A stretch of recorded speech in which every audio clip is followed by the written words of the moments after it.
know something, brother? Observe this, brother. This is what we call a rag sheet, brother. They say the Giant is going to win the match. They said Macho Man was hurt. This is like this. Tremendous power behind it. Bruno, what do we know about his opponent? There goes another clothesline. Well, in all honesty, I can't say that I know that much about David Meltzer. I know this, that obviously he's not a veteran. He may have only a few years experience. But unfortunately, when you put a man like... Welcome to another edition of Newsstand versus Newsletter. I am your host, Mr. Future Hall of Famer, Scotty B. I'm going to bring in my co-host, Mr. Andrew, no last name needed. He has a shirt on that's definitely going to work for the Definitely. I'm going to get us on to, oh, no, let's take Andrew. Andrew's too small now. Hold on here. There we go. So, Andrew, let's first off, in all seriousness, give a little bit of love to Jim Duggan. You heard about that, did you not? Yeah, I did. I'm pulling for him because he's all a badass. He's that, and all the gyms from Legends House Season 1 need to stay alive. You know, we still got Hillbilly, we still got the Mouth of the South. Let's keep Hacksaw. Yeah, I've seen that there earlier. And what else? Ring of Honor is going out of business. Well, they haven't officially said that, but we kind of writings on the wall. That's a big one. That's yeah, and the Arizona Cardinals lost their first game, and I'm an idiot. I should have picked the yes. I would have won. I would have won, man. So you're like the basketball and hockey would have also worked for you. Well, I got to take a look because the way the ticket worked is if I picked Green Bay to tie with Arizona. I picked Rodgers to have more passing yards than Crybaby Murray. See, I don't know because when I stopped watching, they were doing a lot of running. Let's see. So Rodgers got 180. Actually, you know what? I would have lost because Rodgers only got 184, and Crybaby Murray got 274. You know why I call him Crybaby Murray? Because you're bitter? No, because when he lost, you know how they lost? Do you see how they lost? They got a pick, and he was on the ground with his hand over his head, like pretend his leg was hurt. He does that shit all the time when he loses. He gets real bitter and stuff. So he's Crybaby Murray. I'm not bitter. I don't have anything against Arizona. You're super bitter. I'm not bitter at all, brother. I'm a Scotty bad. I'm ready to rock and roll. I'm happy, man. My house is out of disarray. I have a cat over here with a fucking sling on his arm because he can't jump off my couch properly. I got tapes everywhere. It's great. I got my water. Life is good. So what we're going to do is this year. This is a fun one. This year, this episode, whatever. 1996, and that's a really fun year in the pro wrestling. But before we get to the pro wrestling, we're going to do what we do every time. We're going to start with sports. In the NFL, number one pick overall was Keyshawn Johnson from the New York Jets. Mm-hmm. Keyshawn Johnson, sorry, my bad. Yep. He had an okay career, nothing too crazy, but I think he was good back then. Yeah. Yeah, I mean, I want you to guess the best record in the NFL. Was it the Green Bay Packers? One of them was. There was two with the same record. Was the other one San Francisco? Denver. Oh. Worst record. Was it the Jets? 1-15, baby. 1-15. And the first time in a long time, the Broncos beat the Packers in the Super Bowl, both number one seeds from each conference. MVP was Brett Favre. Yep. Coach of the Year, Don Capers for Carolina. Offensive Player of the Year, Terrell Davis. Defensive Player of the Year, Bruce Smith. Offensive Rookie, Eddie George. Defensive Rookie, Simeon Rice. Comeback Player of the Year, Jerome Bennett. Man of the Year, Dale Green from Washington. And Desmond Howard was the MVP of the Super Bowl, who was return specialist for Green Bay, who Al Davis signed with a big contract. The next year didn't do shit because he only had one good game his whole career. So that's pretty amusing. MLB, guess the best record. Was it the Yankees? It was Cleveland. Oh. Yeah, Cleveland had a record of 99-62. The worst record. This is fun. Was that Pittsburgh? It was Detroit, 53, 109 losses. Not the worst of all time, by the way. Not the worst of all time. The Mets had a worse one than that. I think the Mets had like 112 losses one year early in their existence. The World Series, the Yankees beat the Braves in 4-2. And Rookie of the Year, Todd Hollinsworth, rookie of the year for America, like Derek Jeter. Do you know? Go ahead. Sorry, I was going to say, prior to Game 1 of the World Series of this year, well, after I should say Game 1, that was the first World Series game that Atlanta had won since '96. Oh, really? They got shut out. They got shut out the next times they went to the World Series. Interesting. So Derek Jeter was Rookie of the Year American League. Cy Young, John Smoltz for Atlanta, like Hughes Wilkes Atlanta has all Cy Youngs. Pat Henke for Toronto. Manager of the Year, Bruce Bochy for San Diego. And there was a tie in the American League. Johnny Oates for Texas. Joe Torre for New York. Most valuable player. What is it? I cannot pronounce his last name. Canotti, I don't know, for San Diego. Juan Gonzalez for Texas. Go ahead. I don't have any memories of that Ken guy from San Diego at all. I don't know who he is. Just give me one quick second here. I gotta make sure my cat's not right behind me. Just 1 second. I'll entertain the crowd then. The last time I was on this program, hosted by Scott, I talked about how the Montreal Canadiens have winning records against all but 2 NHL teams, and I kind of jinxed myself because now it's 3. Because they, of course, lost to the Seattle Kraken in an embarrassing fashion, I must say. But you got to say this, folks. This is probably not even going to be seen. Scott's going to cut this, and that's good because I didn't really have anything good to say. No, sorry about that. I won't cut it. I have a sick cat. Just everyone has to understand. My cat's not well, so I got to keep an eye on him because I don't want him to die during the podcast. Just he's close to death. I'll just say that. So anyway, the show must go on. Yeah, like Vince said, fuck the dead people. We'll keep rolling. The NBA, there was a lockout that ran. It ended July of '96, so it ran up to that point and all that bullshit. Best record, guess who it was? 1996. Bulls. The Bulls, 69-16. 69-13, sorry. Guess what the worst record was? Can't go wrong with guessing the Clippers. Nope. Oh. Your Vancouver Grizzlies. 14 right, I forgot. Yeah, I forgot that was 14-68. The NBA Finals, the Bulls beat the Utah Jazz. Most valuable player, Karl Malone, since why he went to WCW the next year. Rookie of the Year, Allen Iverson. 2 years later. 2 years later, until he choked out his. Wait, are you looking at 96-97 or 95-96?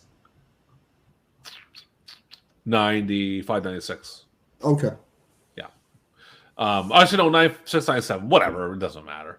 So I'm wrong. Well, whatever. Just I had a feeling because I could have sworn because you know how they had 2 3-peats. They had the first one before Jordan retired, and the second one. I could have sworn that went Phoenix. And I'm not sure. I know they beat Utah, and I think they beat Utah twice. Yeah, they beat Utah twice, but the first time that's the one I'm having a hard time remembering who they beat that year. Was it? I'm not sure. Was Seattle maybe? Oh fuck! What year are you looking at? I'll look it up. What is it? 95? 95-96 season. Wait, wasn't that oh yeah, never mind. NBA Finals 1996. Yeah, they beat the Supersonics. 4 games to 2. Yeah, that's right. You're right. All right, so let's jump into hockey. Best record in 95-96. Guess who it is? Was it the Rangers? Detroit. Oh, right, yeah. 13-7. Yeah. Worst record. Ottawa, 18-59-5. God bless. Stanley Cup Finals. I'll let you guess this one. It's kind of funny. That was Colorado, Florida, wasn't it? 4-0, 4 straight. But remember, Colorado won in what 3 overtimes in game 4. Remember that one? So yeah, it was for me like sports. Then 96, man. We're going right into the next topic. I'm indulged with the ladies. I like the girls. So I'm a fresh young teenager. I like to drink alcoholic beverages underage. Don't tell anybody. I don't want to go to jail. And just doing my own thing. I'm very outgoing. But I will say the wrestling becomes a big part around May and June. But we'll get into that when it happens. But yeah, so what was your situation like, Andrew, in 1996? Well, I was coming off that really bad end of 95 where my favorite player on my favorite team is gone and gets traded to the team that would eventually win the Coupe de Stanley. And at the start of the year, that's when I met my other good friend, Steve. We were in math class together, and I remember him asking me like who my favorite hockey player was, who my favorite basketball player was, and when he asked me who my favorite wrestler was, I said something like... Did he ask who your favorite gay porn star was at the time? I didn't have one at the time. That's okay. Keep going. There's too many to choose from. But when he asked me my favorite wrestler, I said Aldo Montoya. And he could sense that was bullshit, that I was just fucking with him. And then he was like, because prior to that, he was just like, like I was just another guy. But then all of a sudden, it was that eureka moment that, okay, this guy gets it. He gets being silly. I don't even know why you think Aldo Montoya is so bad. I mean, I've been watching his matches all day. No, the greatest ECW world champion of all time. Yeah, he's fucking shit. He's incredible. So going into wrestling 1996, let's kind of just break up the year a little bit and talk about it. Mm-hmm. I mean, it starts out where WCW is fucking shit, like usual. I mean, it's not the main event scene's garbage. Like that uncensored main event is fucking brutal. Like, but Pillman's being awesome. Yeah. And then you Eddie and Malenko and not all of it's bad, but the main event scene is fucking rough to watch. Yeah. I mean that cage match from Uncensored 96, man, which I didn't see till literally you started tape trading. I borrowed the tape. I was like, holy fuck, this is bad. It was really, really bad. And I mean, I think that's when Hogan knew I gotta change this shit up because people are not buying this stupid shit anymore. WWF, they're doing okay with 96. Got Brett and Shawn, but that's pretty much it, really, for them. Nothing else going on. Like, Vader had a hot debut when he with Gorilla. Yeah, and it's because he rushed his return. He was injured. He rushed, and he didn't really become the Vader that we all know and love until I would say his match with Shamrock in '97. Yeah, but even like what you put him in a 6-man tag at Mania. I mean, come on, that's fucking bullshit. Like that was if he's hurt, leave him out. Leave him out. That's the thing, right? Yeah, but you know how it was back in the day. You want that WrestleMania payday. I mean, look at Orndorff. He fucking fucked up the rest of his career because he didn't want to get off the road. True. So we have that. So 96 is a really fun year. The awards, we had 3 sets of awards this time, not just the Observer and the People. We have another one, baby boy. And what we're going to do is we'll get into that a little bit later. What's that? We could have did that the last episode. 80. Oh, yeah, I never thought of it. Yeah. Yeah, whatever. It's all good fun. So we're gonna start out. We're just gonna hop right into this bad boy, and we're gonna start out today with me finding where the hell my shit's at. Before you do that, I just want to. I always like to tip my hat to In Memoriam, who we lost in 1996. Dick Murdoch. Dick Murdoch, yes, he was one of them, along with Herb Abrams. Jesus Christ, Herb Abrams. He was dead long before that. He actually died in 96.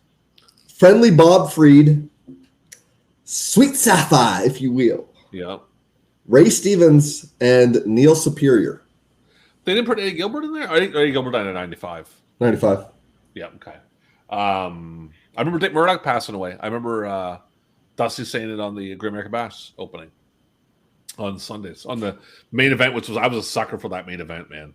When I'd be like, fuck, I gotta buy this shit. Like, I was one of them guys, man. They could suck me in. Because I even like in the early 96, I loved WCW. I really did. I knew that main event scene was shit, but it was still much better than WWE. Yeah. Well, 96 is when I got my first 2 pay-per-views that I watched. Yeah. Live as they happened. And it is a tale of 2 halves because when I did meet Steve, he was a big Sean guy. And, you know, me, I'm a big Brett guy. So we would always, prick and prod at each other. But he, of course, had the last laugh at Mania 12. Yeah, well, it is what it is. All right, so let's start with Rookie of the Year. I'll start first. I want you to guess who my Rookie of the Year is for the Wrestling Observer Awards of 1996. Please and thank you. Is it Perro Aguayo Jr.? Oh. Good. I give that. Yeah, I agree with that. I mean, You can't argue with that. He comes in October '95, gets pushed. It does a pretty give him credit. He does a half decent job. I'd say a solid case could be said that '96 was his best career year. Yeah, I mean, he did well. Once he loses to Hogan and Hogwild, it kind of goes to shit. But a lot of them guys kind of get washed away once NWO rolls in. I mean, but yeah, he definitely. I mean, when we first get Nitro in April, he's fucking rolling, man. Like he's beating everybody, and he's beating everybody decisively. Like there's no question about it. Beats Flair clean off the figure four. I mean, off him getting out the figure four, the chokeslam. So yeah, I go with him. So who's your number? Who's your guy? Well, what about your runners up? Yeah, give me 1 second. Let me grab my main awards here. Rookie. There we are. So the Giants, and then number 2 is Yoko Kondo. I don't know who the hell it is. Rocky Maivia, Sugar Sato, Bobby Walker. Hard work. Mano Nagara, Steve McMichael, and Kimona Kanoko. See, I don't know about tomorrow. Yeah, but Giant pretty much takes it pretty easily on my end. Now, who do you think won it on? The Giant. I mean, Giant. Come on. Who else is going to get it? Remember Rocky at 2. It's PWI. I'll go Rocky at 2. No, really. Prince Ikea? Yeah. Nope. So we've got the Giant wins it with, check out this amount of votes, Scotty. Okay, yeah. 62,732 votes. So I'm guessing most people felt the same way we feel. Second runner-up is Mongo, Steve McMichael, with 4,563 votes. So the Giant, it was ridiculous. He killed it. Well, it made sense. I mean, he was the best rookie. Yeah. Rocky Maivia is second runner-up with 2,271 votes, and Joe Gomez is the third runner-up with 909 votes. The third runner-up had 909 votes, and the winner had 62,732. I've never in my life, like we've been doing this show for a few episodes, I've never seen such a gap. I want to find the 900 people who vote for Joe Gomez. Why? Where did you get really... Were you impressed by that job he did at Nitro one week? Like, I don't know what the hell you get. Well, I guess he has like a big extended family. Other honorable mentions include Paraguayo Jr., Steve Carino, Havoc Inc., Dave Keller, Carl LeDuc, Rick McDaniel, and hard work Bobby Walker. So a pretty easy question here. Out of all them guys, who goes on to most success? Well, The Rock, obviously. Yeah. And Giant, well, I mean... He falls off pretty quick in WCW by 97. You've got like a short list of maybe 3 guys that could say that they had a better career than The Rock. So, there's no shame in being second to Rocky. Yeah. So that's that. So let's go to most improved. And I mixed it up a little bit this week too with our where things are at. I kind of had a little fun with our setup. That's fine. So. I like to not know what you're going to do. So most improved, I'm going to go with DDP.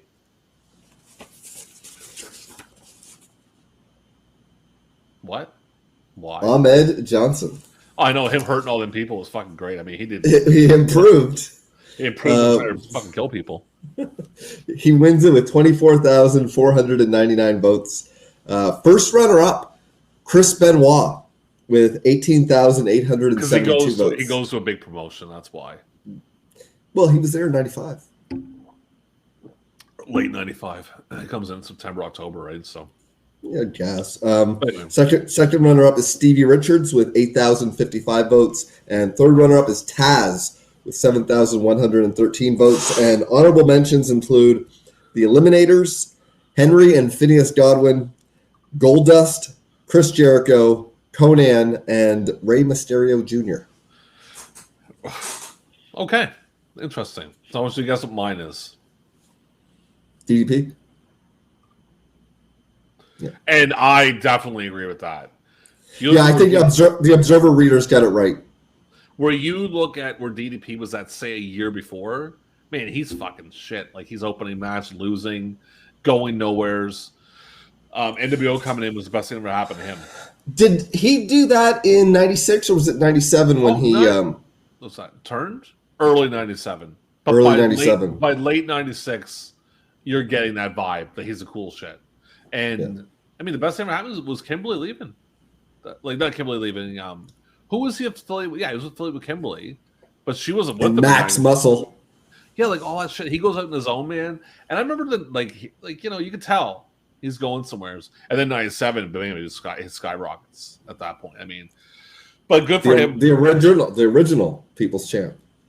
Good for him, because that's a guy that, man, you get, and I'll give his yoga a lot of props. If my fat ass would get off my ass, and I did it for about 3 months, dude. And I'll tell you, man, that shit works. It's no joke, but it hurts too. It hurts like a fucker. Like I screamed. I probably told DDP to go fuck himself more times than ever on doing that yoga. But anyway, runner-ups. It is talking about Sudoku.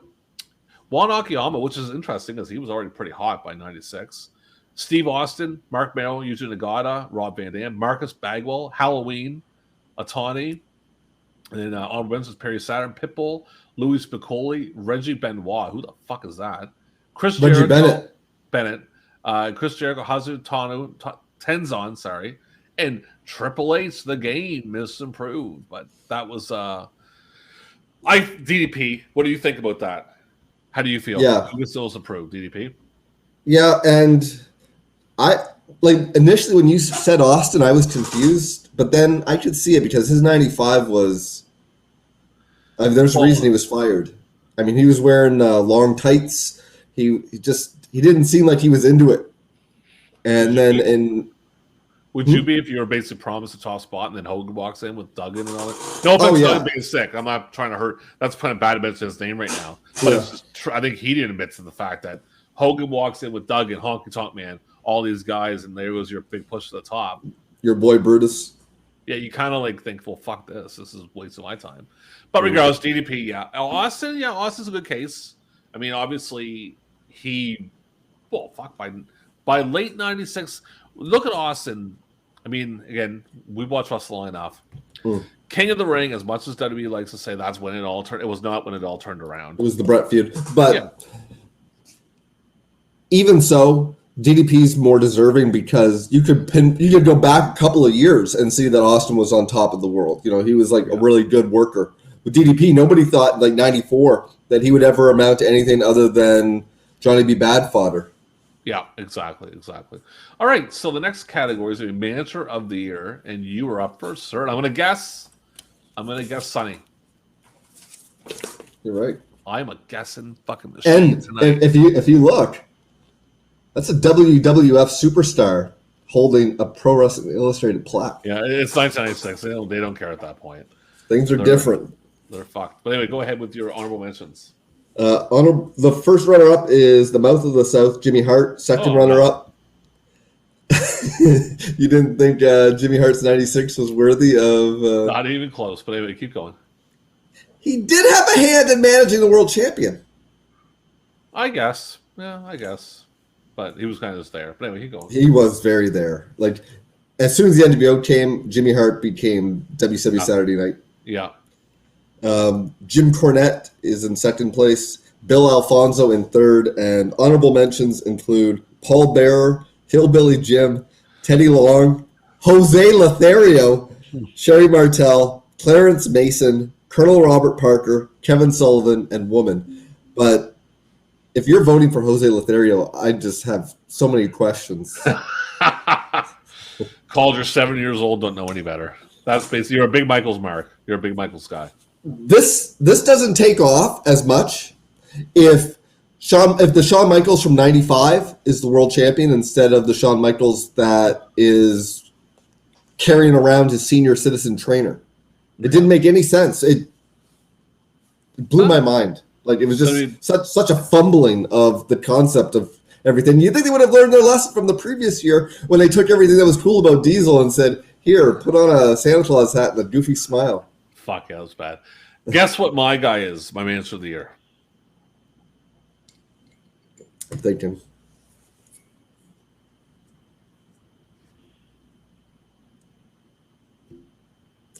Is it Ted DiBiase? Oh, Jim Cornette, yeah. So, why? Why is Jim Cornette Manager of the Year? Because he's friends with these guys. It's his buddies voting him in. That's bullshit. What did he do in 96? Nothing. He did nothing in 96. He had that awful Champ Cornette that had the tag champs of Owen and Davey, and Vader was challenging for the world title at SummerSlam. And you could not say, 86, yeah, made 100% sense if Jim Cornette wins Manager of the Year, not 96. It is Sonny. It is legit Sonny. That's who's Manager of the Year. But this is his pals voting him in. So this is where it becomes not legit enough because it's like it's bullshit, dude. So in this case, you're going to say PWI was right. 100%. Oh, 100% they are. That's ridiculous that he makes it. But anyway, that is just the smarts going, well, fuck the marks and da-da-da-da, whatever. But anyway, he gets number 1. Number 2, Sonny. It's actually close. I will admit that it was close. Number 3, Miss Janet. Number 4, Bill Alfonso. Number 5, Francine. Number 6, Scott Bolden. Number 8, Woman. Number 9, Ted DiBiase. Number 10, Clarence Mason. And honorable mention, Jimmy Hart. So it goes to Sonny. You have to give it to Sonny. Yeah. That's how they were. They are like, we're better than you. We're like the snobby kids in school who know more than you do. And the Observer's always kind of been like that. Let's be real about it. Like, that's how I feel about it. Well, the way I look at it, there was a gentleman, and you know who I'm talking about, who at the time worked at a store, and that type of person is the observer reader, is the observer voter. It's the reason why in '86 people were saying that Hulk Hogan was an embarrassing wrestler, considering he was bringing in the money hand over fist. But they were just they didn't look at it like that. They just looked at it like I remember when Bruno was on top and whatever it may be. I don't know. So anyway, whatever. That's how I feel. Next one is going to be Feud of the Year. I want you to guess what my Feud of the Year is. Is it NWO versus WCW? It is damn right. Here's the one here. So that's the Feud of the Year. Runner-up, Undertaker Mankind. Number 3, New Japan, UWFI. Raven Sandman, Flair and Savage. El DeSanto, Nero Casas. Rey Mysterio, Dean Malenko. Tommy Dreamer, Brian Lee. Sabu, Rob Van Dam. Rey Mysterio and Psychosis. I'll mention Rey Mysterio and Juventud. Steve Regal, Finley. Shane Douglas, Pitbulls. Eliminators and Gangsters. Chris Benoit and Kevin Sullivan. I gotta completely agree with that. I mean, come on. Like, I know I'll tell you something with that. We'll get to your Feud of the Year in a second. You ordered that pay-per-view, did you not? You actually ordered it. Yeah, I watched it. Yeah. No, I did not order it. I remember that night very, very clearly. I lived at home, and I had a stepbrother. I was meeting my stepbrother for the first time. He was coming down to work for the parents' company. We were outside smoking cigarettes, and I said, I want to run in. I said, because the pay-per-view's on. He's like, oh, what you got? I said, no, I'm going to watch the Scramble Vision. So I'm sitting in my living room watching it, just listening to it. Mm-hmm. And now, question for you. What was your reaction when Hogan turned heel? I was just gobsmacked because I never thought it would happen. Now, if you remember 2 years prior, the Bob Backlund heel turn really threw me for a loop because I did not believe that they were hitting that, but I don't know how you didn't see that coming. That's fine. I did not see that coming. Like, usually you can tell. When Sean turned heel, there was some animosity for weeks beforehand with him and Marty on. Oh yeah, Challenge that was going on for months. Yeah, that was yeah. But with this one, I thought that Hogan in my lifetime would always be the corny red and yellow. I did not think that he was if anything, when he came out, I thought he was coming to save the day and then get beat down. I thought that Nash and Hall were going to overcome Hogan, and then the third guy was going to come and counteract Hogan and Savage and Sting. Yeah. So it was right until the leg drop that I thought that Hogan was just there to. Actually, it was when they were on the outside, he was on the inside. He was the only one in the ring. I kind of clued in at that point, but I was still like, oh, no way. I remember watching it through the Scramble Vision and being like, whoa, like, holy shit, Hogan just turned. And just getting the internet recently. I just got the internet that summer. So I had read stuff. And all the people I thought was, we're going to get into that later, the NWO thing. The thing is like when he turned. And then the next weekend, me and a friend of mine, I was we were at this like gathering, not a party, like just like a sleepover thing with a bunch of different people.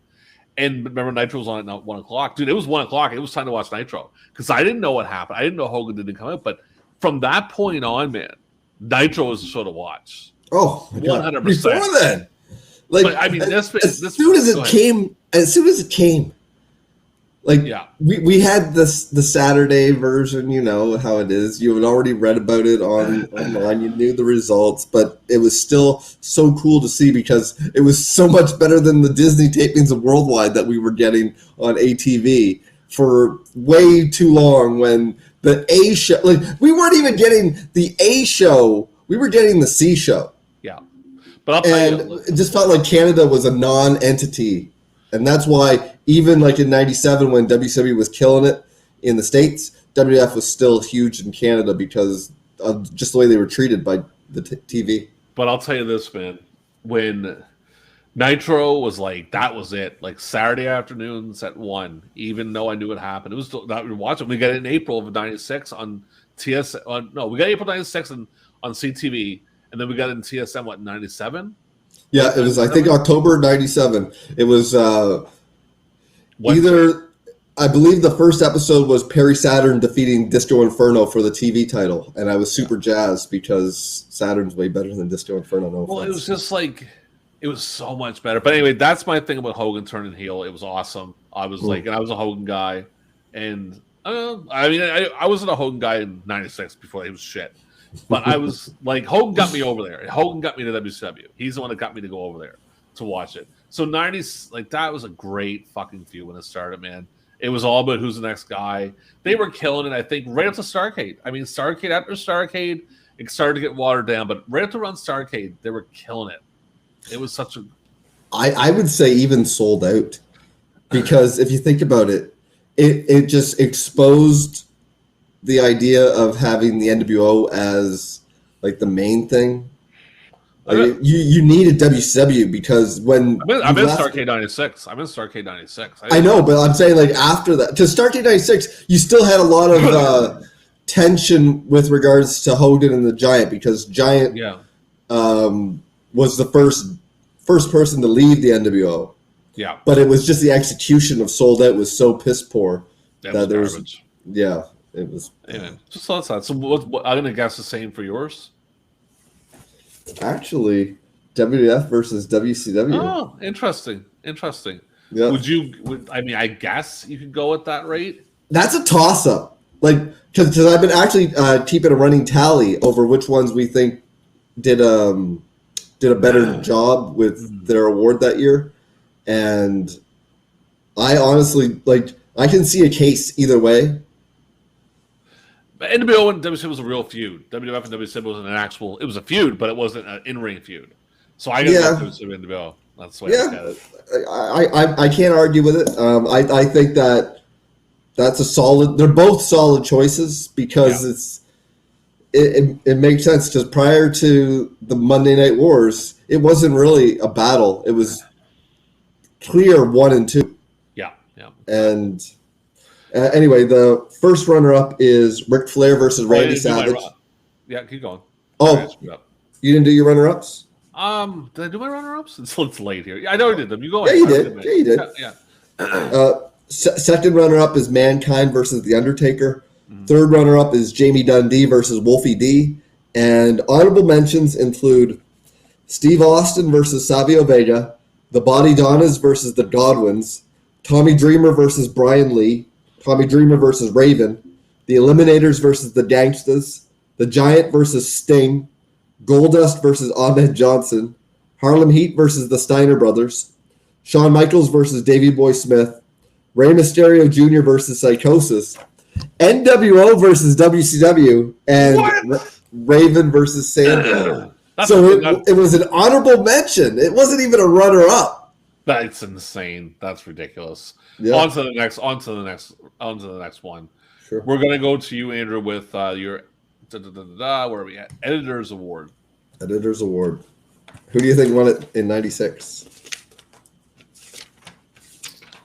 It's so random. It is. If you get it, I'll be quite impressed.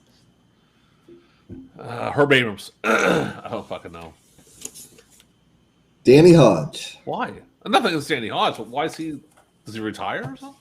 No, he'd been retired. He Flip a coin? Like, I don't well, I mean, I read you the memoriam of 96. Yeah. There was like 6 guys on that.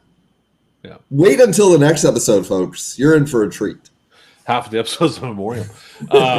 So Danny Hodge, okay, so my counter to that is going to be favorite wrestler of the Observer fans. Take a guess. Is it Chris Benoit? God, no. No. It's Ric Flair, obviously. Because it's just automatic. It's called the fucking Ric Flair Award. I mean, I'm not going to 96. It's just I'm not going to get into the favoritism on that shit, man. It's not. It's ridiculous. I would not like.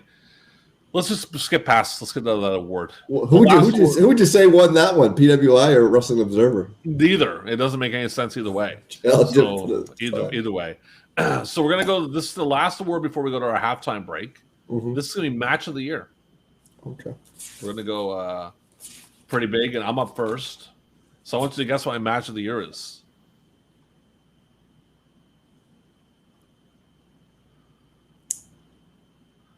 I'm thinking.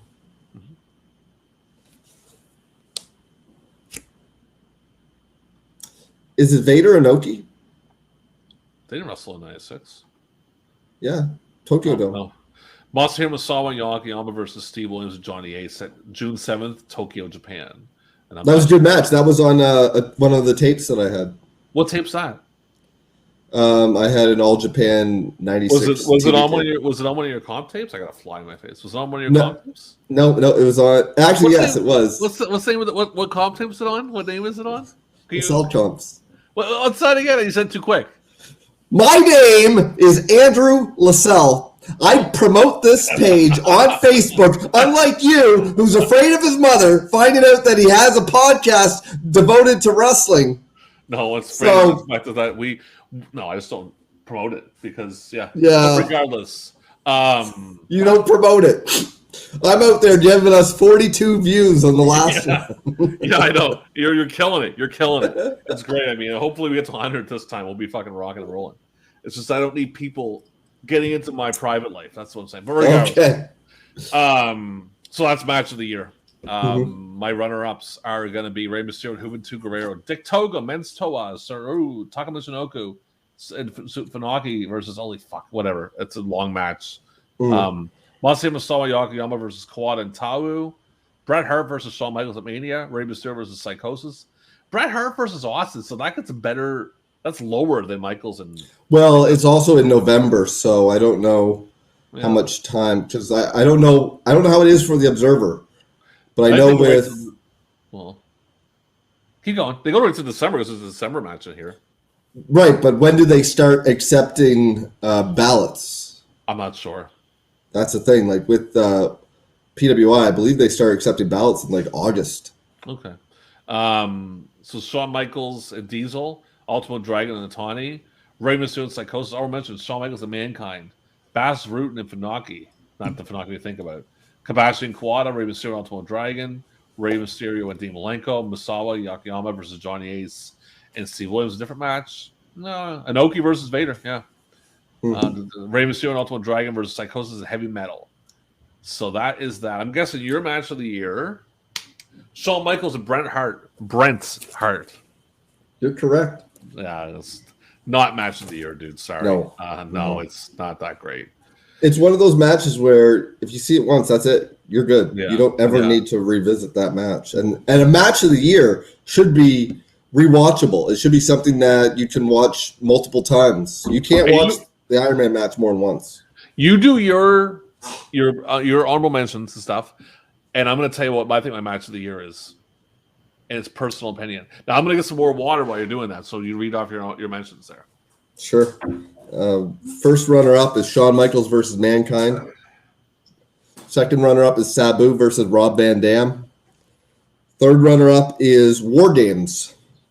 And honorable mentions include Public Enemy versus Nasty Boys from January 23rd. I believe that was a Clash of the Champions where Brian Pillman got Bobby Heenan to swear. Goldust versus Savio Vega from March 17. From March 31st, Diesel versus The Undertaker. From April 28th, Diesel versus Shawn Michaels. From May 27, Scott Steiner versus Sting. I think it was Nitro. Yeah. Yeah, I have no memory of that match at all. May 28th, Steve Austin versus Savio Vega. June 16, Chris Benoit versus Kevin Sullivan. June 23rd, Shawn Michaels versus Davey Boy Smith. August 10, Chris Benoit versus Dean Malenko. October 20, Mankind versus The Undertaker. And October 27, Dean Malenko versus Rey Mysterio Jr. I want you to tell me. Go ahead. Who do you think had a better match of the year? Well, I'll tell you what my match of the year is. It's not even on that list or the Observer list. I want you to guess what it is. Is it Ultimo Dragon versus Dean Malenko? Kevin Sullivan, Benoit, Great American Bash. Yeah, that was one of the honorable mentions here. Wasn't in the Observer one. Big fan of that match. Really, really like it a lot. I mean, it's personal opinion. You know, I thought you really liked Ultimo Malenko from Starrcade '96. I do, but I like Benoit and Sullivan better. That was just because I remember I had watched that match a few times. I just thought it was a really kick-ass match. I mean, I know like Benoit is like a sore subject now for people, and I get what he did was awful, but I don't take away from what he did before he did what he did. You know, I don't like watch. Go ahead. I was going to say, I think for me, I really like Akiyama and Masawa against Kawada and Tao, but I also really like that Vader Inoki match when he gives him that German suplex and he folds him up like an accordion. It's a sweet spot right from the get. I know with Benoit, I mean, the only match I ever watched with Benoit I actually legitimately got uncomfortable was something from '97, and Sullivan was hanging him. Anything with Sullivan is rough because woman's prominently featured. And woman's trying to get him off. I'm like, oh shit, I can't watch this. All right, let's stop that. Let's get off that topic. Okay, so we're at the halftime, bitches, and we are going to do two different things here. Actually, we're going to do three things. I'm going to jump into the Slammy Awards too. Oh, but sure. Before we do that, we're going to get into the alternate NWO. Now, let's just kind of break down how this works. Hogan doesn't join. Now, in both areas, like, is Hogan in the company still? Yes. Okay, he's still there. Plays babyface. Now, this is the deal. So Hall and Nash both come out at the same time. That whole thing goes through normally. You have to get another third guy. What's the rules behind the other third guy? It could be anybody. Okay. It could be Sean. My pick, a realistic pick, because you pick Sean, you're not really being realistic because he's a champion of the WWE. He's not going to come over. I'm going with Luger. You can have him lose the title at a house show. I'm going to Luger. What I say to Luger is, this was my reason behind coming here in the first place. I thought, the whole spiel. Like, that's what I think. Here's my issue with Luger. Mm-hmm. You got to put a microphone in front of him. And well, maybe DiBiase works out better then when he comes in. Yeah, but the third guy, like if Hall and Nash are going to become a tag team, and they're going to be like underneath, and whoever the third guy is taking the title from the Giant at Hog Wild. If you're going to go with Luger, I don't know if it works. Well, then I'd say I was going to say second guys. I got a fucking fly driving me nuts here. It's all over the place. Maybe I don't think he goes Sean. I don't see Sean there. I think he maybe go. You could really be a heat magnet and grab Sting, but that doesn't really make much sense. It doesn't make any sense too. Like like Luger makes more sense than Sting. The problem with Luger is that he's turned enough times. He's turned so much that they used him as a potential one as a swerve when they eventually did what they did. Then I honestly believe it's either Brett. Yeah, Brett. You go to Brett, you give Brett a bunch of money. He comes in, does the whole thing. Like, I'm here to, like, you made fun of us, you gave our shit away, we're here to hurt you. Da, da, da. Yeah, and also, like, with 97, it proves that Brett could play a heel on a national scale. Oh, yeah. So, the big thing about this is, what do you do with, first off, who's your third guy? And what do you do with Hogan? Well, my thing is it's going to be not your favorite, and you're going to like poo-poo it. I think you bring in Waltman, Yeah, I take Waltman against the Giant. Is Waltman going against the Giant to win the title? No. It becomes Waltman and Hall, and Nash is the main guy. So you have Nash beat the Giant the next month, and Hall and Six become, but they wouldn't be called Six, wouldn't make any sense. So you just call him Sean Waltman. It's a fine name. It's not a hard to pronounce name. Yeah. So that would be the normal main barrier about using your real name. I just think that it works because WCW fans, and I'm not going to paint such a wide brush, but they were more aware of what was going on in the WWF than WWF fans would have been aware of what was going on in WCW, and also how they presented it. Flair was an anomaly. That what they did with Flair in 91, they didn't do with anybody else. Yeah. It was just because it was Flair. You kind of had to acknowledge. And before long, they watered it down and made him a part of the roster as soon as he was captaining a Survivor Series team with Mountie and Warlord and DiBiase. DiBiase makes sense, but Mountie and Warlord, it made Flair seem like any other guy. Also, the fact that he always had his robes. But that's completely off topic. I think with Six, you have the on-screen and backstage chemistry that those guys have that Hogan never had. Hogan never had with them. Hogan felt like he was off doing his own thing while Hall and Nash did their thing. And it just felt like that's why when they started having other guys come in the NWO, you could tell the eye test. Like, were they Hogan guys or were they Hall and Nash guys? If you have Hall and Nash with Waltman and then you have other guys come in, you don't have that Hogan stink of being uncool, because all of those guys could just be cool together in the ring, just like sliding it off. And it may seem like it's anticlimactic to have the 1, 2, 3 kid come out there, but I think they can make it work. Andrew LaSalle. So I was going to say, where do you do with Hogan? Where does Hogan end up in this situation? Well, I believe Hogan's contract was up at the end of 96. Okay. It was. And I know he has creative control.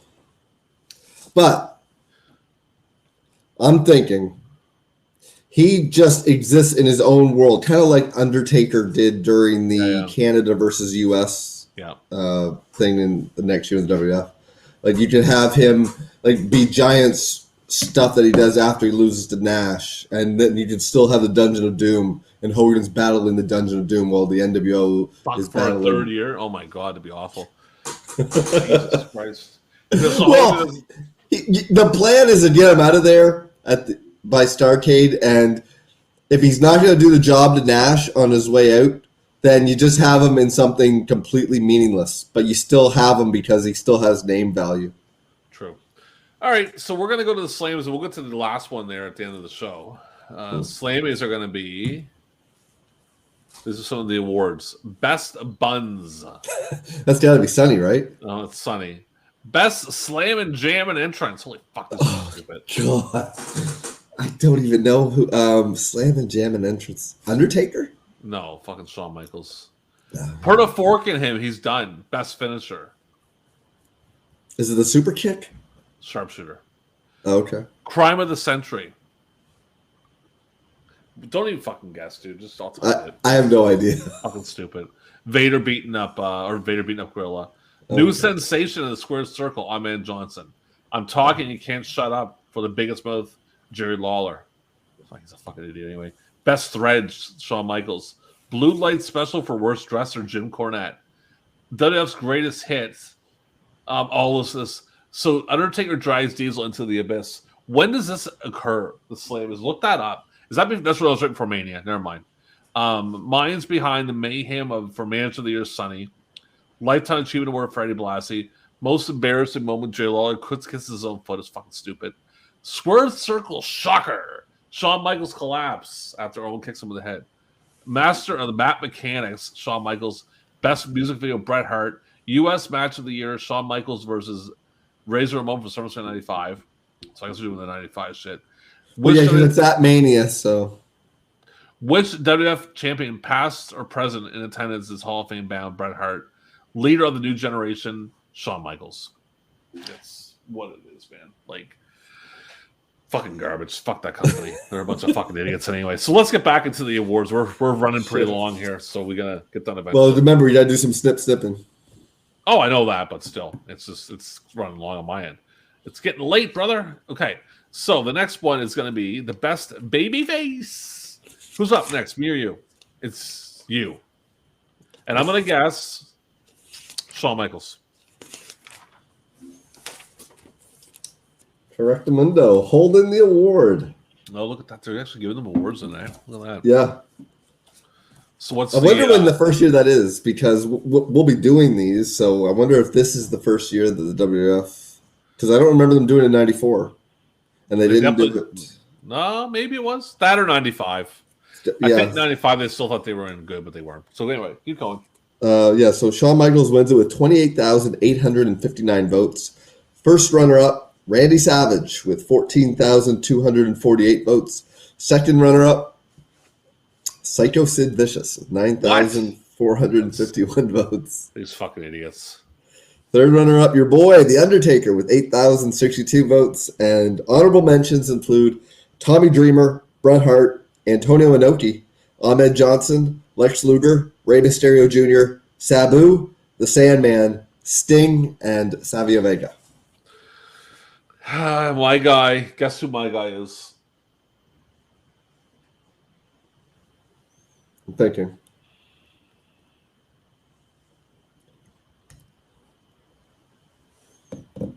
Is it Masawa? Oh, okay. Michaels, best babyface. So we have Michaels, Bret Hart at 2, Pierre Ogo at 3, Undertaker, Sandman, Misawa, Kabashi, Rikachozu, Hosomoto, Tommy Dreamer, Sting, La Parka, Keiji Muto, Ric Flair, Great Sasuke, Psycho Sid, and Randy Savage. I mean, it's hard for 96.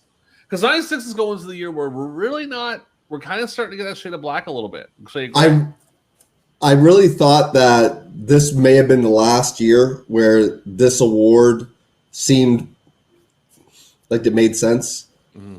Because I remember, like in 97, for sure, if ever, where you couldn't say that this guy is always liked and this guy is always hated, because sometimes it just depended on the situation, especially with the NWO. Like the NWO may have been like the super cool heels that people love to cheer, but when Sting came out there, they cheered Sting more than the NWO. Yeah. So it's a weird one.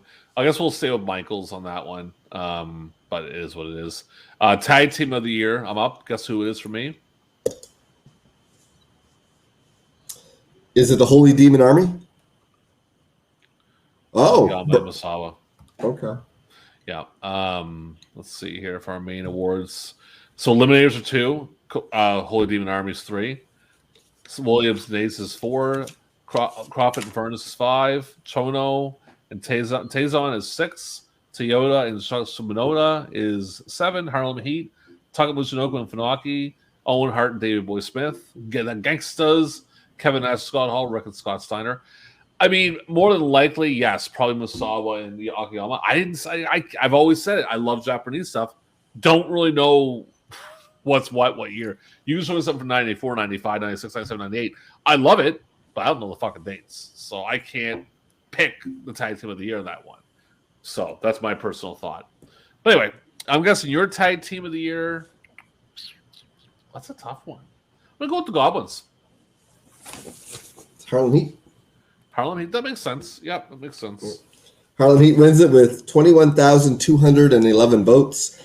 First runner-up is the Eliminators, who, coincidentally, I have as my lock screen photo on my phone, with 21,210 votes. Holy Moses!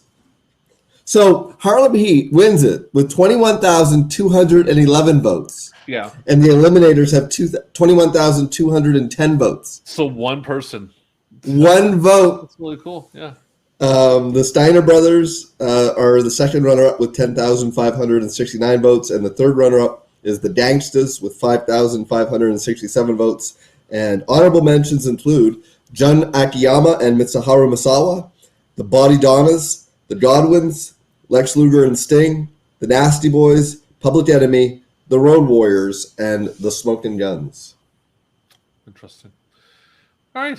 Very cool. Tag Team of the Year, I don't know. I'm going to leave it. I don't know. Who do you pick as Tag Team of the Year? And who do you think got it right? I don't think either of them got it right, to be honest with you. I think it's Holy Demon Army. I've always thought that they were the glue. Like, you had Misawa and a Revolving Door partners, but it was always Kawada and Taue. Yeah, makes sense. Yeah. Anyway. All right, so let's go to your next award, Mr. Andrew. Your next award is going to be, where are we at here? I had it in front of me, and this one by format. My format is Inspirational Wrestler. I'm going to guess DDP. Oh my goodness! Wow, you're all going all out tonight, Jake. I like to have a drink, Roberts. Jake, do you still drink? I don't know. Are you buying? Are you buying? Jake, look at him. the Snake Roberts, ladies and gentlemen. With the tie on and everything. Look at him. With the tie and all. Most Inspirational Wrestler of the Year, Jake Roberts, wins it with 20,522 votes. And they all gave $1 and they went out drinking after. First runner-up, Jushin Thunder Liger. That's when he recovered from that brain tumor. Yeah. With 17,059 votes. Second runner-up, Ahmed Johnson with 11,801 votes. He inspired a lot of people to hurt other people. Rey Mysterio Jr.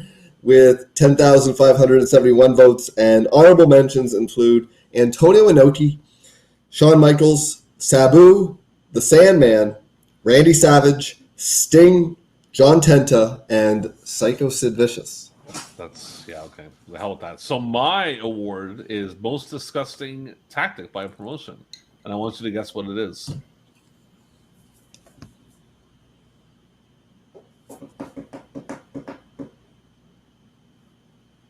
Thinking. Yep, go ahead. Is it the Billionaire Ted stuff?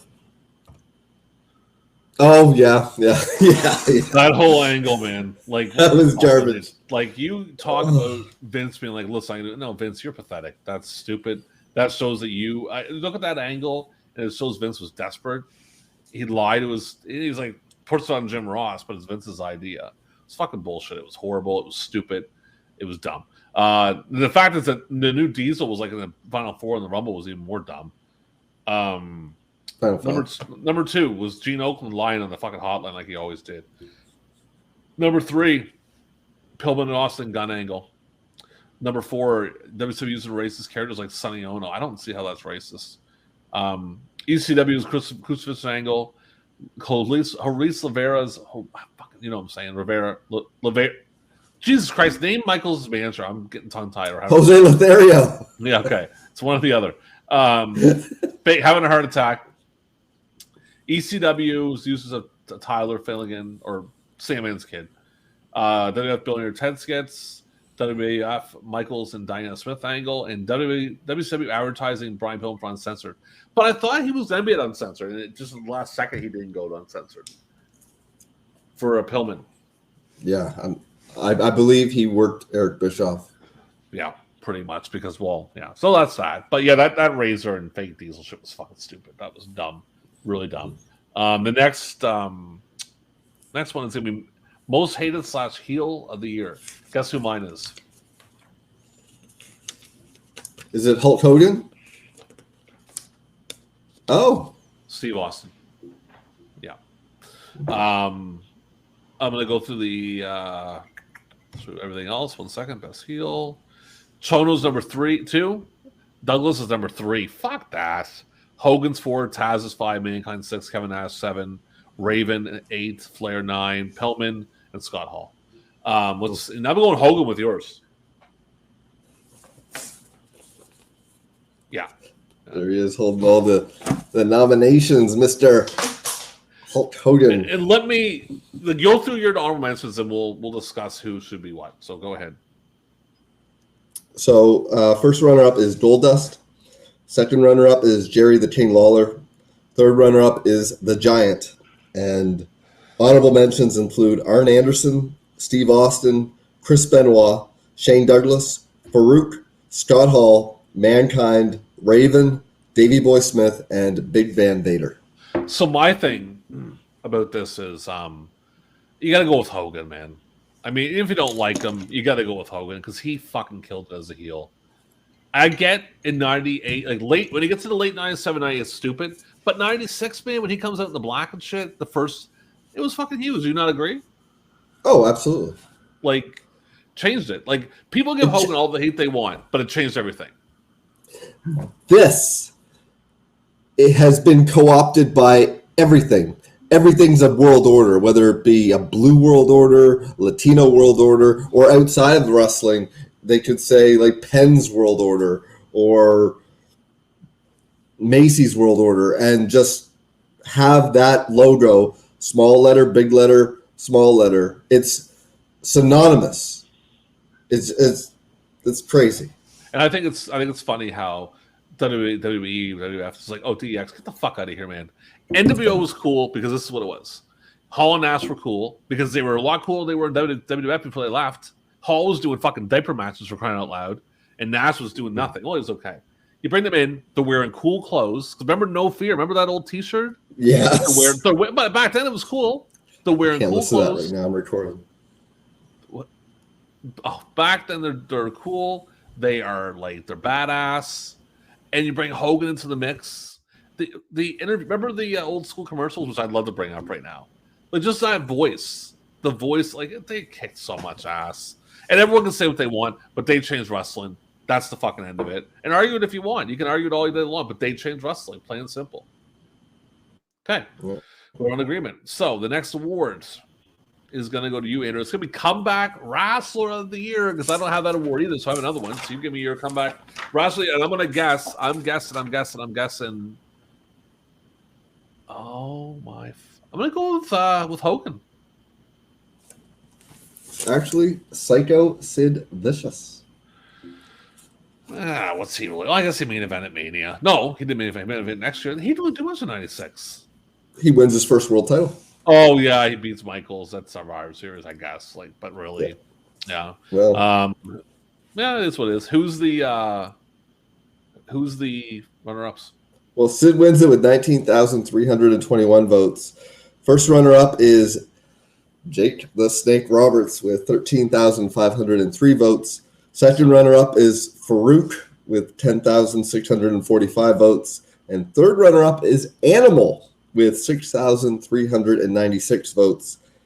If you remember, that was his first time back since 92. And honorable mentions include Ricky Choshu, Crush, Terry Gordy, Jushin Liger, Steve Williams, and Barry Windham.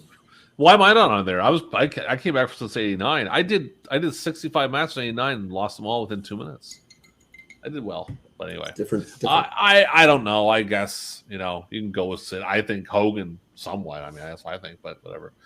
So for me, because I didn't have that award, I got Event of the Year, and I want you to guess what Event of the Year is. And yeah, go ahead.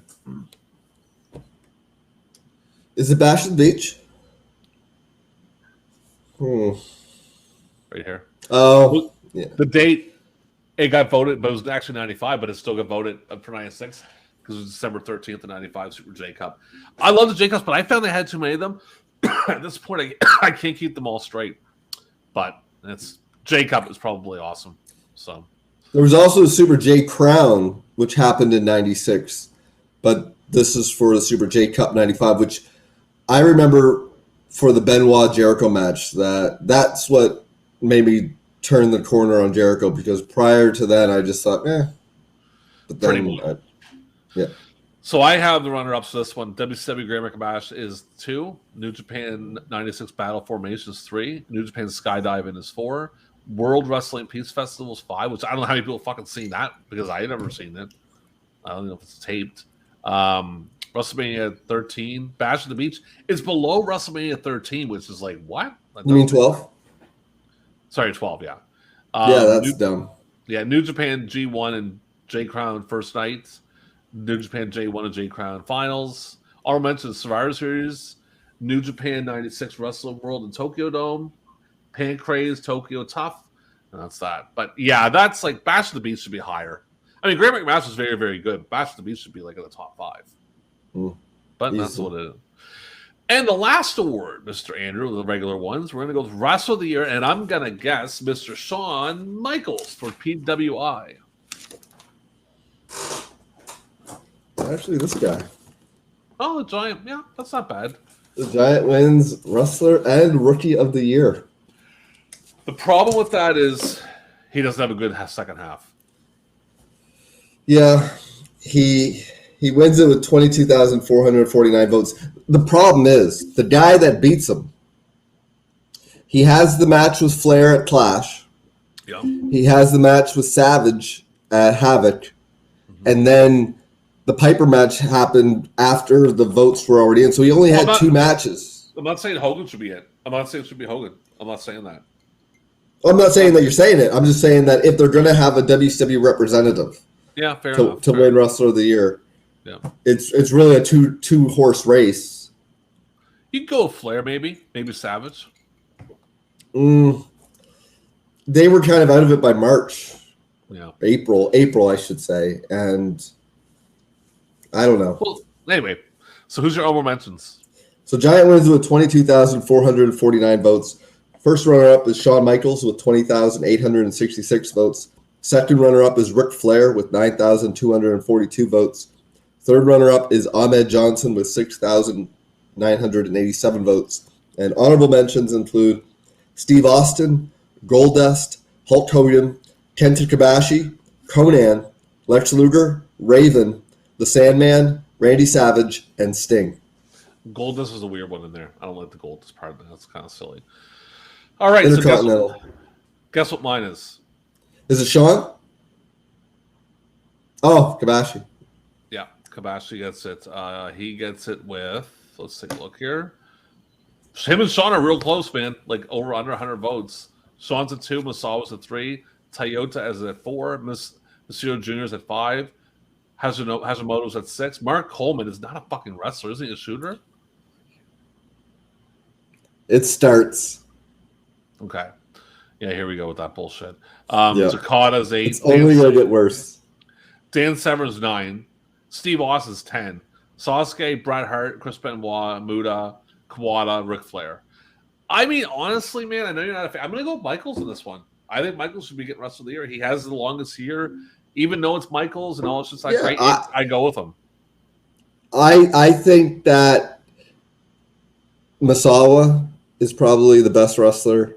But the problem for me is, like, again, can't distinguish one from the other. If you put like 10 Masawa matches from 96 in front of me, 10 Michaels matches, I'm probably gonna go with Masawa.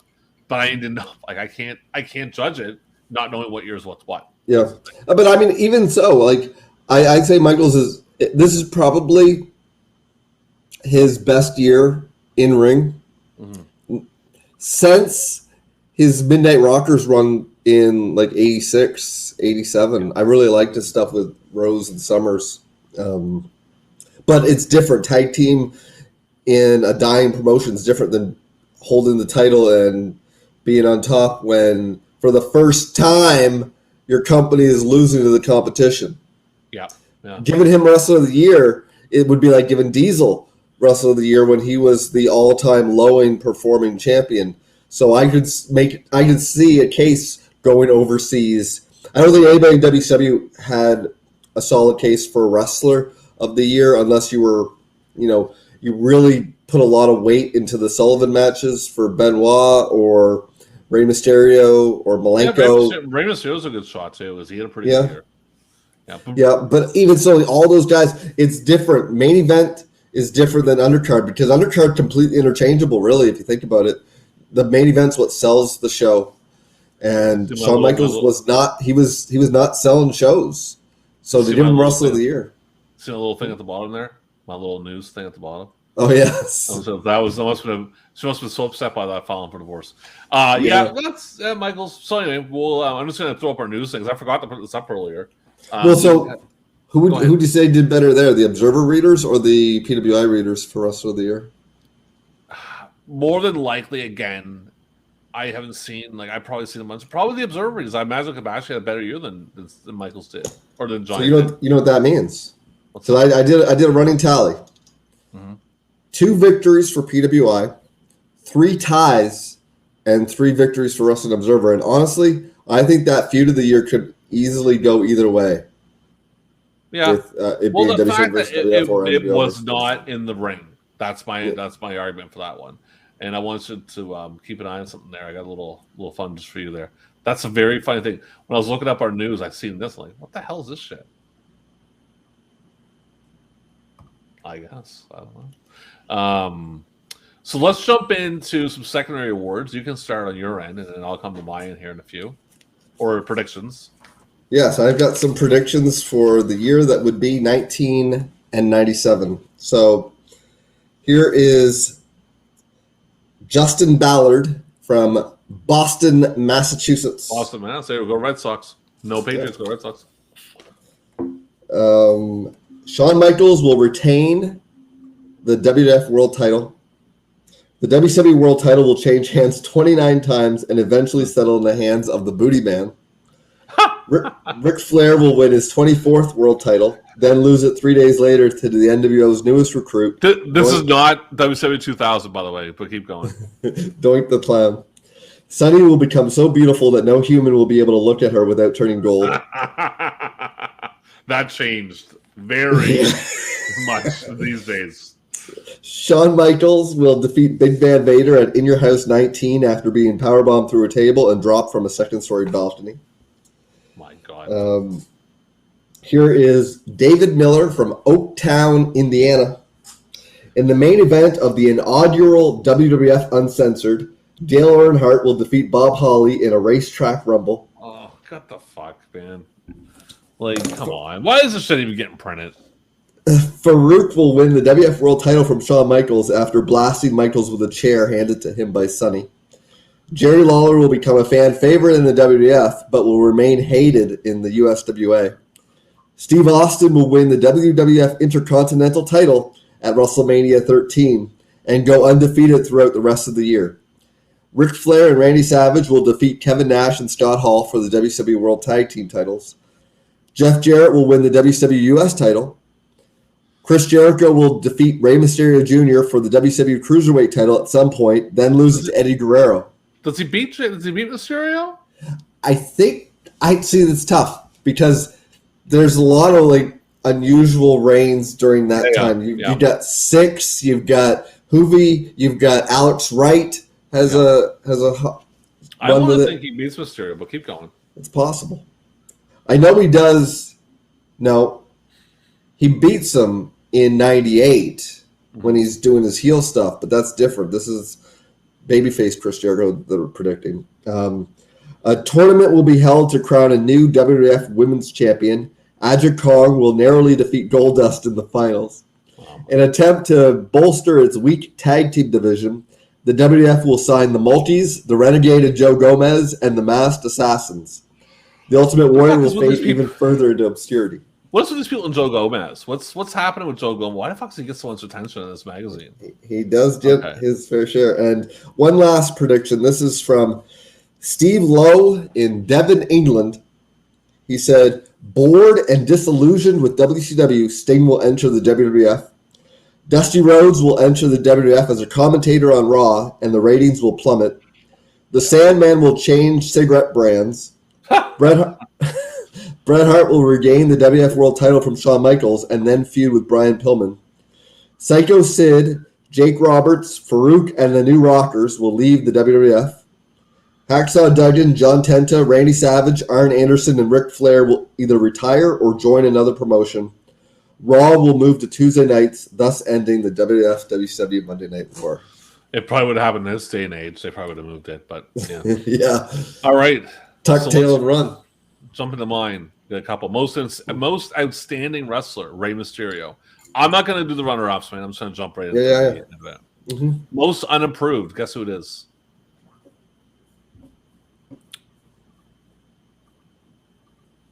Is it Ray Traylor? Hulk Hogan. What? They're stupid. I know. People are stupid. Best on interviews.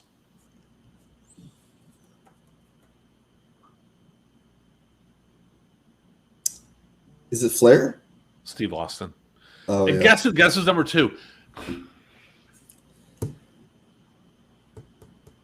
Jim Cornette? You fucking cocksucker, Shane fucking Douglas. Oh. Yeah, fuck. I'm doing an interview. Fuck. I'm doing an interview. Listen to me. Fuck that. Well, Fuck Dick Flair. Fucking idiots. Most charismatic. Sean? Yeah, Sean. Best technical wrestler. Chris Benoit? Dean Malenko, who actually is he okay? 'Cause I think he has like something wrong. Did you see that interview where He has Parkinson's. Yeah, that's a sin. Fuck, it's wrestling. Bruiser Brody Memorial Award. Mankind? Yeah. And last one before we jump into yours. Best flying wrestler. Rey Mysterio? Yeah, Mankind gets that probably 98. Mankind probably gets that 90.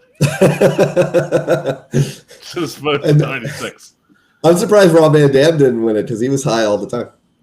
Yeah, he's in this list. No, he's not. Okay, so you go to your next ones. Okay, so like we did last episode, I wanted to go through the ratings and ask you who you think is the best wrestler career-wise. But before that, I want your prediction with which promotion you think is going to win. WCW. Okay. WCW, yeah. All right, so Diamond Dallas Page, The Sultan, Oh, fuck. Wolfie D, Chris Candido, Shinjiro Otani, and Takeo Omari. I'm going to go DDP. I almost went to Tawny, but I'm going to go DDP because I haven't seen enough of Tawny stuff, so I can't really pick them. That's fair. Now, this one, it's a foregone conclusion, but I'm going to read it anyway. Okay. Randy Savage, Mankind, Tony Falk, Rob Van Dam, Hiroshi Tenzan, and Johnny Ace. Well, obviously Tony Falk. I mean, I would have thought Johnny Ace. No, Randy Savage. Okay. This one's going to be interesting.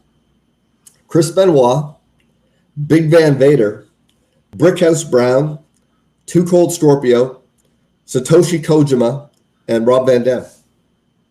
Vader. And I'm not picking Benoit because of what he did, by the way. I'm staying just prefer Vader? I just prefer Vader to Benoit, yeah. Rey Mysterio Jr., Mark Marrow, Stephen Dunn, Brian Lee, The Great Muta, Dan Crawford. Who was the first one? Rey Mysterio? Rey Mysterio. Yeah. Sting, Farouk, Crusher Bones. Never heard of this wrestler. Okay. Taz, Ricky Choshu, and The Patriot. Who was WCW again? Who was the first Sting. one? Yeah, I'll go with Sting. I'm not just doing WCW. I'm like doing this. I predict WCW just doing it. Yeah, I believe you.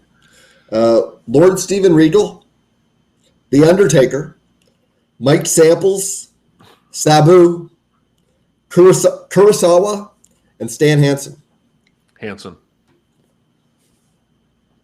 I bet you that was a tough one between Hansen and Taker for you. I don't mind Taker later on. Yeah, but he's not as good as Stan Hansen. I would put Regal above Taker as well. Oh, you love Regal. I put Regal above Taker also. Yeah. But you have Regal's underwear on. Go ahead. Jeff Jarrett, Steve Austin, Brian Christopher, Tommy Dreamer, Masachono, and John Nakayama. Austin. The Giant, Brent Hart, Flash Flanagan, Louis Spicoli, Jushin Liger, and Akira Taue. Brett. I'm surprised. Dean Malenko, Shawn Michaels, Colorado Kid, Raven, Kensuke Sasaki, and Mitsuharu Misawa. Masawa. Yeah, right away. No question. Lex Luger, your boy, Hunter Hearst Helmsley, No, he's not. Rick Hogan, Shane Douglas, Ultimo Dragon, and Toshiaki Kawada. Ooh, that's tough. I figured that would be one. tough. That's a tough one. Oh man, 'cause I really like Ultimo a lot, Yeah. but I have to go with Kawada. I have to go with Okay. Kawada on that one. Yeah. And now we're going to do the champions. Okay. Hulk Hogan, Sid Vicious, your boy, Jerry the King Lawler, I don't know, he's not. the Sandman, Shinya Hashimoto, and Kenta Kobashi. Kobashi. So we actually had a tie. WCW in All Japan? Yeah. They both had 4, and WF had 3. Yeah, one for New Japan, ECW, or USWA. I don't mind New Japan, but I'm more of an All Japan kind of guy. Yeah, I really like that, like Masada, Kawada, Kobashi. And I like Tao too. I mean, if Tao would have been up there, but I mean, who did I pick over Tao again? Brett. Because I don't know about Tao. Tao just reminds me of Big Giant Baba. Yeah, well, Small Giant Baba. Yeah, it just, to me, it's like, he just doesn't, he moves really fucking slow. And I don't know about him. I'm not really a huge fan. People either love him or they hate him. They either find him charming, like they do with Baba, or they get irritated that he's not as athletic. Yeah, it's like, I mean, you get them for, and I love Kawada, I love Masawa, I love Kobashi. I like Akiyama. Ooh. I'm not a fan of Tao. He doesn't do anything for me. I feel like him with Kawada, it's fine, but either way. So we're going to jump into more awards. I'm going to see what the fuck I was at. Here we are. Best line. Most overrated wrestler.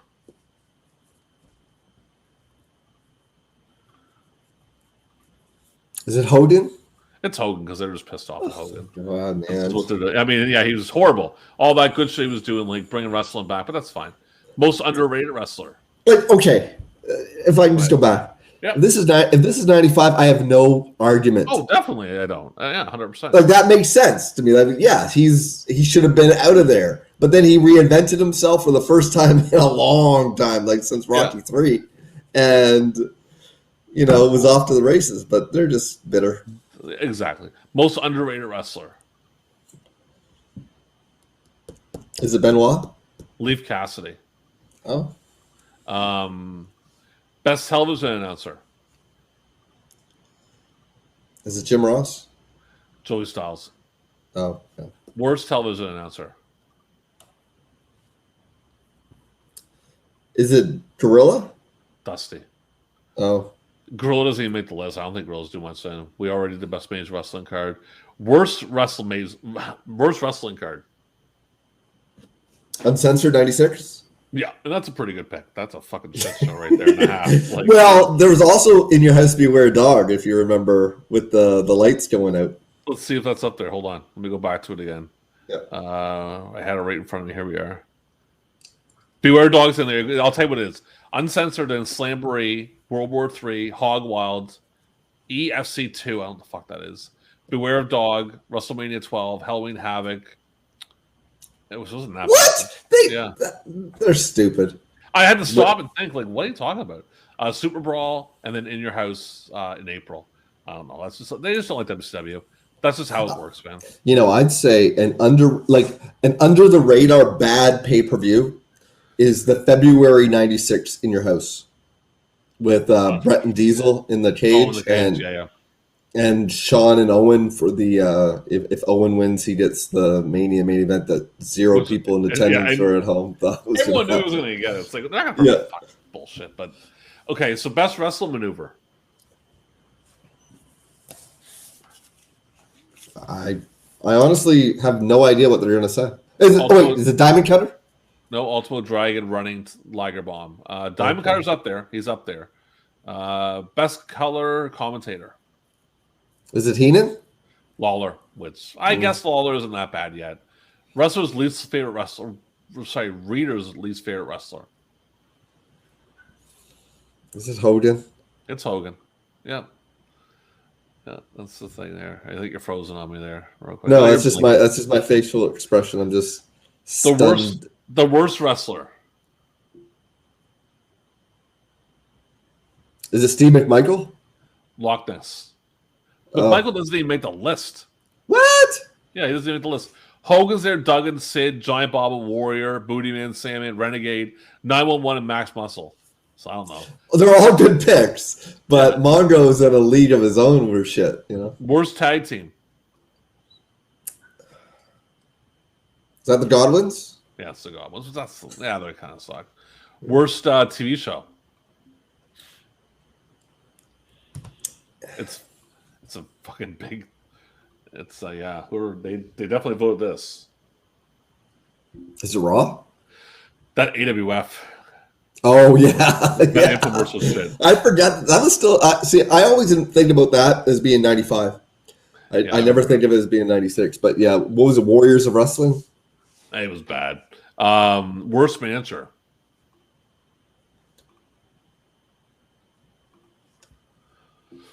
Hillbilly Jim? Sonny Ono. Oh yeah. Hillbilly Jim doesn't make the list. Worst match of the year.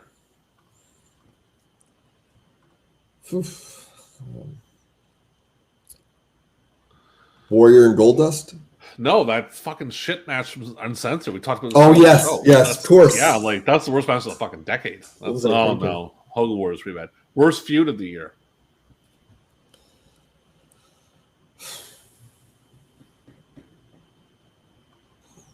Davey Boy and Sean? Bubba and John Tenta. Guess what's Okay. number 2?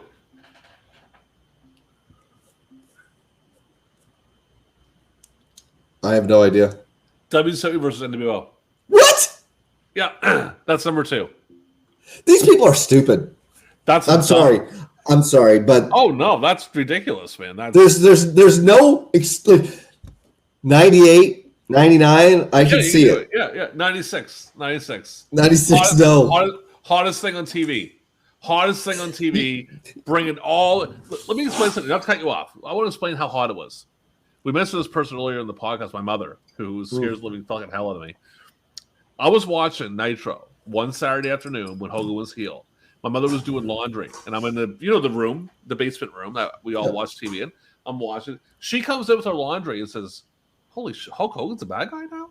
To a non-wrestling fan, she couldn't believe it, and that brought people in. When basic people on the street, like people say, "Hey, you see Hulk Hogan now? He's a bad guy now." People are gonna start watching just because it's not up to par for Dave Meltzer's fucking 5-star bullshit. Like, unbelievable that this guy would even like consider that. And Well, it lets you know, like every couple of weeks, somebody posts on Twitter. Imagine if Twitter existed during this. Like it's like somebody will just realize that, oh, wrestling fans are weird and reactionary and think that this is a new thing. But this has been forever. People have no patience. Like I'm on all these different Facebook groups, as you know, including some AEW groups, and there are some toxic fans, Scott. Oh, yeah. That, like, what are they doing? They're wasting Punk. They're not doing anything with him. It's like, give it time. Do you want him to be right in the main event? Because then you'll complain about that. You'll say that he's taken the spot of homegrown talent. It's people that will never be satisfied. Regardless of the situation, they'll always find something. Because instead of just accepting it the way it is, they're fantasy booking in their head, and whatever is put on TV is not as good as their imaginary stories that are probably 100% stupid. Yep, no, I agree. So, all right, worst on interviews.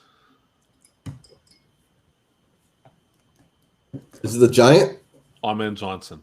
Oh, Hogan's 2, by the way. Hogan's 2. And, Hogan just killing NWO angle, cuts an amazing promo at the end of Bash at the Beach. I mean, yeah, later on he gets shit, but that 96 stuff as a heel, he was doing good. Fuck them. Worst promotion. Is it AWF? Yeah, it's AWF. Yeah. Promoter of the year. Is it Heyman? Chosu. Oh, yeah. Best gimmick. Goldust? No, NWO, which doesn't make any sense because they almost voted worst fucking feud of the year. Worst gimmick. 3-way tie, actually. I have no idea. Is Godwin's? New Diesel, New Razor, Double J. Oh, yeah. Worst gimmick. Is it New Razor? I just did that. I'm bad. That's my fault. Sorry. And most embarrassing wrestler. Is it Loch Ness? No, it's Hogan. I don't see that.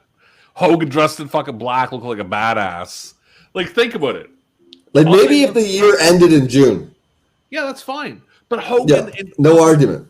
Hogan in July. Hogan with the fucking spray paint beard, spray paint fucking belts, being a badass, black and white commercials, kicking ass. Like, I mean, for me, That's some pretty cool fucking shit in 1996. You not agree?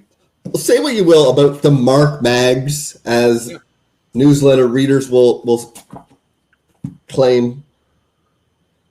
It seems like it has the pulse of the nation more than what you're reading to me, because there are some things, and you even said that Observer got it right one time more than the magazine, but there was none of these results were like ridiculous. Oh yeah, no, it's like it's Hogan hate. It's Hogan hate. Like they hate Hogan through and through. I mean, you know what? It's one thing. Like for example, when it comes to football, I don't know what team. Do you think they hated Hogan in the AWA too? I never really read the Observers from then. There is a few. I'd like to see it just to see, because I wouldn't be surprised either way.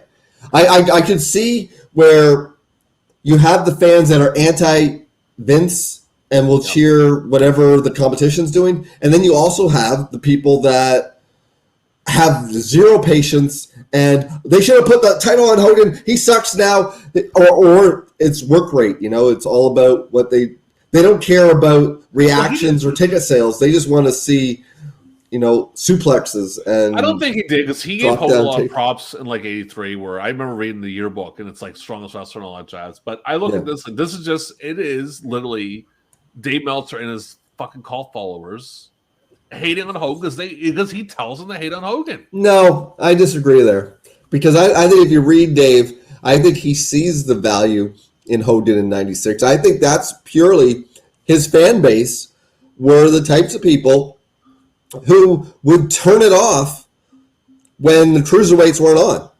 They were the ones. I mean, in '96, the internet was a big thing. You had RSPW wrestling. You had all these different little communities doing their own thing. IRC chat rooms. I was in there. And those types of fans were much more likely to vote in the Observer Awards than they were for this, because at this point, this was, I don't know who was reading the magazines at this point other than myself. I was reading up to like 97, 98. Yeah, at that point, it just seemed like the internet had passed it by. Yeah. And I'll tell you this, like talking about the Observer Awards, I'm a football guy, right? And I'm a big Kansas City Chiefs fan. Used to be.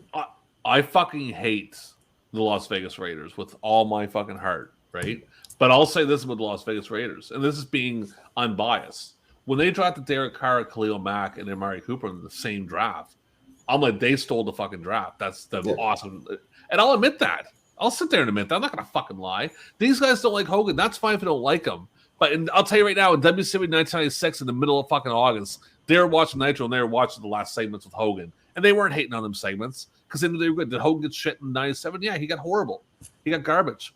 But I'll tell you right now, Hogan in 96, man, up until the end of it got watered down, was pretty fucking awesome. Well, you know Skip Bayless? I know the name, vaguely. He's like one of these sports talking heads. Oh, he's with Shannon Sharp. That fucking psycho. He's an idiot. Here's my issue with Skip. Let's say it's the start of the playoffs, basketball playoffs, and he predicts the Nets and the Lakers in the finals. Mm-hmm. This is his prediction at the start of the playoffs, and the playoffs start to happen, and the games start to happen. He's never going to venture away from his prediction that he had at the start of the playoffs.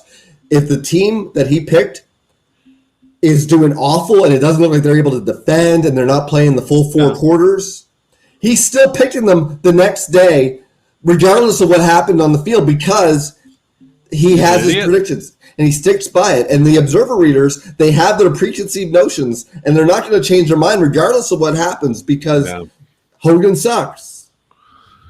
Hogan sucked in 95 and 94. Hogan does not suck in 96 late. But that's what I'm saying. Like, it's like, remember 94, they were saying Bret Hart was one of the most embarrassing wrestlers. Like, were you watching what I was watching? Like, what is the thing? Go ahead. Oh, they just don't know. These are the same guys who loved Bret in 92, 91. It all depends on their push. As soon as somebody is being pushed, they looked at it like, well, how come it's not Benoit? Or how come it's not Leif Cassidy? Or how come it's not... Because Leif Cassidy already didn't have any had no charisma. I also didn't have fucking charisma. Let's be honest about it. I also liked the Lock the fuck out in Hardy As soon as Al Snow would get the title, that's when they would say, oh, this guy didn't have any charisma. He's not drawing any fans. But before he's a champion, they can't wait for him to be champion. They think anybody that's not him is bullshit. Yeah, it should be Al Snow. He's the best wrestler on the roster. Why is he not the champion? Now, this is completely bullshit because nobody's saying this. But yeah, they're thinking it. It's along those lines. Like, we were big Benoit guys, Scott. Oh, yeah. We thought that he should have been the champion. Yeah. But we completely turned a blind eye with the fact that we're not in Japan. You need a microphone in front of your mouth. Yeah. You need to talk those people into the buildings. Benoit could never do that. He got a little better with the WWF. He got better. Barely. Like, can you picture a Benoit feud where he's the better stick man? No, it never happened. And he got his push because of the way he could work. Yeah, that was all it was from. And that's what observer readers think, that's only the in-ring. And the in-ring is an important aspect of it, but it's not all of it. It's not even close to all of it. It's like half of it at best. Yeah. But so do you have any more awards to go do before we go? No. Okay, so we are done for the evening. Everyone, thank you for joining us today. All 35 of you. You're all our best pals. Go watch our videos and share it with your friends. Just make sure I'm out on your Facebook when you do it, because I'll kill you all. And subscribe. I need subscriptions here. What is going on? Let's take a look at Yes, we need subscriptions. We need some likes. We need some banter in the comments. Is there something that we said that you think is ridiculous? Is there something that you said that you agree with? Let us know. And also spread the word. Tell people that there's this YouTube channel with a couple of neckbeards who are talking about pro wrestling. And you know how nobody on YouTube is talking about pro wrestling. So this is something new. We're at the forefront. We're bringing some content. We got one subscriber. I just became the second one. I just became the second one. Oh my god. So listen, we're paying. Hey, listen, people, we're paying for this fucking channel every month, right? It's killing me here. It's breaking me. It's breaking. Like, I'm not even eating. I have a fucking cat over here with a goddamn bandage on his arm. You fuckers gotta subscribe, hit that like button, and start talking shit to me. Call me whatever you want to call me. I'll fight with you. I'll fight with you. I'm a natural heel. We'll fight all day. I'll call you. I'll make fun of you. I'll make you cry, and then I'll tell you I'm sorry. But anyway, thank you for watching, all 43 of you, and we'll see you next time on Newsstand versus Newsletter. Beautiful plaque. Okay, the first one is Billy Jack. Billy Jack was voted by all you fans all over the world as the most improved wrestler of the year, and I'd like to give him the plaque right now. Now, ladies and gentlemen, I'd like to introduce the man who received over 12,000 votes. 12,000 votes as the most popular wrestler of the year. Ladies and gentlemen, here's the plaque, and now here's the man who won it by your choice, the former World Heavyweight Wrestling Champion.